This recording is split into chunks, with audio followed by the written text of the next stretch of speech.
Sana kasi nagpaano. Yung boyfriend ko sayang sa uwi na tayo. Batikin nga ako ng ano, paano masarap. Ayaw mo eh. 2 piraso. Nakauwi siya nung ano. Ba't hindi mo eh? Sana nagpag... Try mo lang sa ano, pag nagpurkot ka na. Pag mag-combine na yung tulong ng Diyos, baka naman kaya ng isipin. Pero with trust, pag-asa mo yan. Pag maganda yung... Yun nga eh. Pag maganda sa katawan mo, wala nang problema na yun. May kaibigan ako. Yun, diba? May 40 na. Kasi Raya, yung Ano, nasa trans, 38? 42 na yun. Kala ko 38 ka pa. 42 na yun si Raya. 40 na ako nung ano. Just September. No September.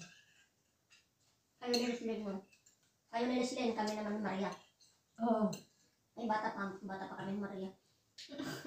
Bata pa yung mga anak namin. Kung nga minsan, nababalik yung utak ko. Parang ang isip ko, ano kaya kung mabubuntis ako ulit? Sabi ko, ay naligit na pala ako. Iniisip mo yan? Ako hindi ko talaga iniisip yan na magbuntin. Tapos mamaya-maya, maisip ko, ay, naligit na pala ako. Tapos walang asawa. Parang balik. Sabi ko, Diyos ko lang. Ayaw mo, iniisip nito? Magpo-boyfriend ako. Oo, ganun nga. Magbubuntis ako. Ayaw ko.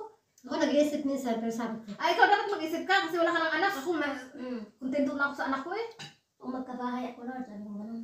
Kahit mag-isa lang Tapos ako. hindi pa natapos. Ha? Hindi, ang utak ko naman, kung may bahay sana ako, kahit mag-isa lang ako. Tapos, kung ayaw ng mga anak ko, di ako lang. sarap kayong mamuhay ng mag-isa. Oo. Tapos pagka maya-maya, kung may love man ako, ikaw na bahala. Hindi talaga mawawala sa kanya yung lalaki. Ang sarap-sarap ng iniisip eh. Tapos sa kaduluduluhan, lalaki. Ang daming pumapasok sa isip ko, tapos pagka maya-maya, Andun pa din yung ano, libog. sabi ko, ay, matanda na. Sa bagay, hindi masaya ang buhay pag walang Walang libog. libog. Yan na yung ano. Sabi ko, ano kaya magiging buhay ko? Tapos minsan naman, hindi ako mag-asawa. Istorbo lang sa buhay, ganun. Pero may time na, Ay, masarap pala. hindi, ano kaya kung Sarap pala yung libog. Alam mo, may boyfriend ka siguro, no? Kaya nakapag-isip ka. Ayun. May first love na naman. may kalandian ako sa... Nasa Korea nga siya eh. Sa akin, sa ano? Sabi sa akin, hiwalay ka na daw. Sabi ko, sino lang sabi? Matagal ko nang alam Tapos sabi pa naman sa akin, yan ang napala mo, hindi mo kasi ako ginusto noon.